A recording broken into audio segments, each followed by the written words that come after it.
But it's interesting. The first time I read it, I didn't read the introduction, and I now tell patients, if you do nothing else, read the introduction. It just talks about having your tank filled, your love tank. And so your partner, your significant other, can only fill your love tank 30%. So if you want to be on full all the time, you have to fill it with other things. Your friends, your career, your relationship with your children, your relationships with your parents. You need to get your strength, your emotional strength from other sources.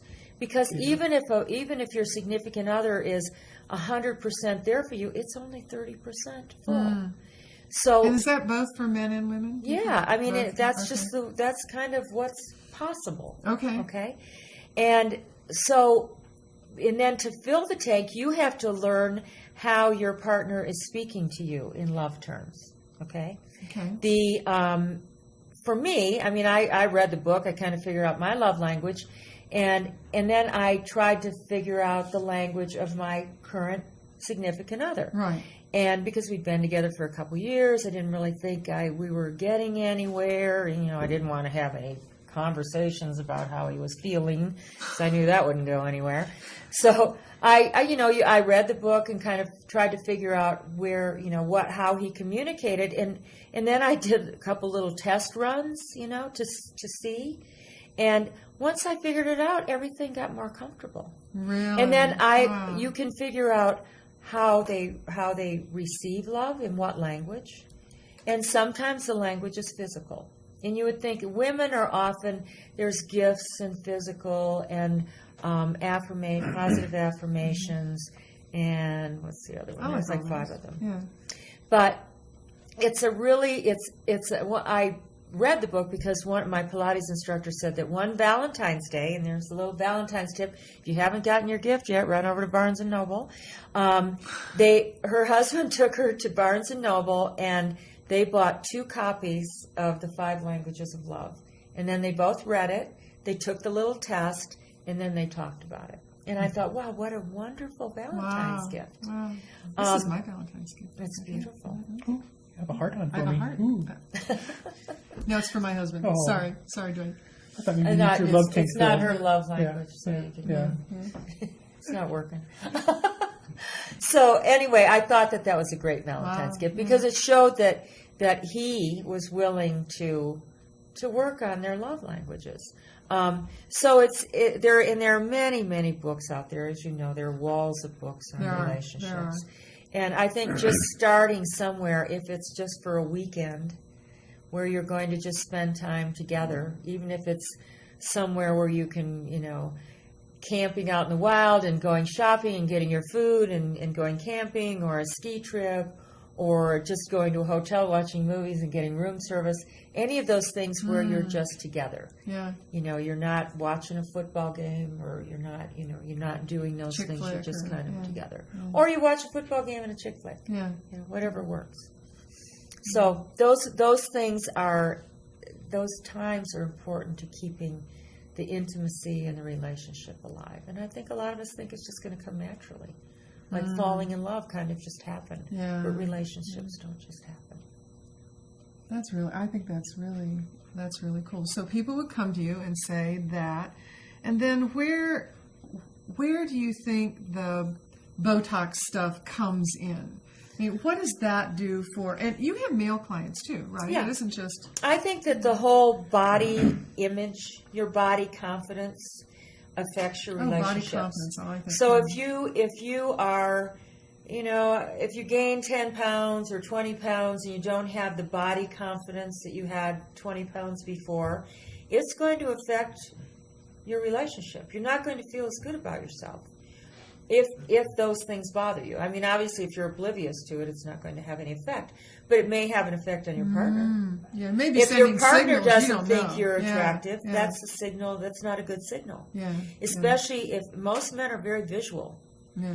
And if you can't give the visual input, and I think Drake, you mentioned earlier that we talked about the caveman, and you talked about women having it being the fertile ones. You know, men choose women. How do men choose women? They choose women for their reproductive capacity. Okay, so the 18-year-old female, big breasts, maybe big hips. Not, or the Rubenesque figure was a very fertile woman. If that, and that's how the male eye sees, unless it's been corrupted by Playboy. by Photoshop. media. Even If Playboy, it's a flat-chested supermodel, that doesn't quite fit, but that's with what all no the rock hips stars like, that right? With looks no like hips. a 14-year-old boy. But still, it's that visual. So the visual for a male is very important. And I think that men get this idea that the visual for the female is not important and they can let themselves go. Well, guess what, men? It doesn't work. I don't think that men should let themselves go either, but they sure seem to be able to put on a lot more weight before they worry about it than women do.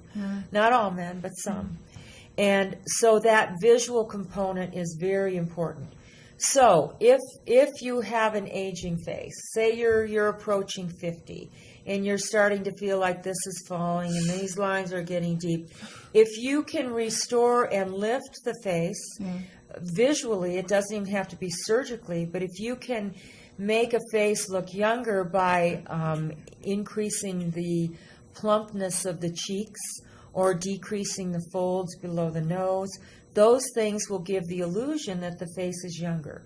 So it is automatically perceived by the brain, the male or female brain, as being a younger face.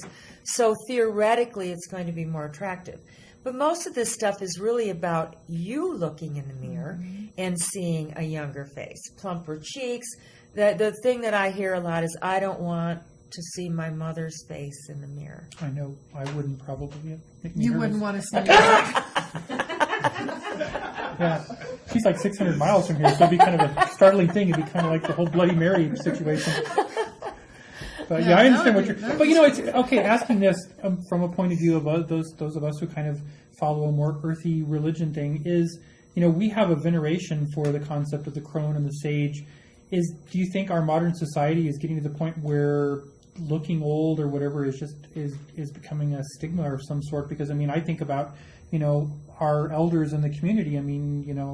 We look to that wrinkles and battle scars are part of what makes them the kind of powerful and I guess sagest person. Yeah, the go-to person for knowledge and and it's like I guess I'm trying. As somebody who just turned 51 yesterday, I look in the mirror and I see the hair going away and stuff. But I just think it's just like Indiana Jones said, it's not the age, it's the mileage kind of thing, and everything about me. It's not the years, it's the mileage. Yeah, it's, it kind of reminds me that it's just part of what I'm doing and part of this journey that I'm taking. So, where do you think it fits with the whole idea of, I guess, our social media and stuff like that, looking at that being old is bad? It's the same way.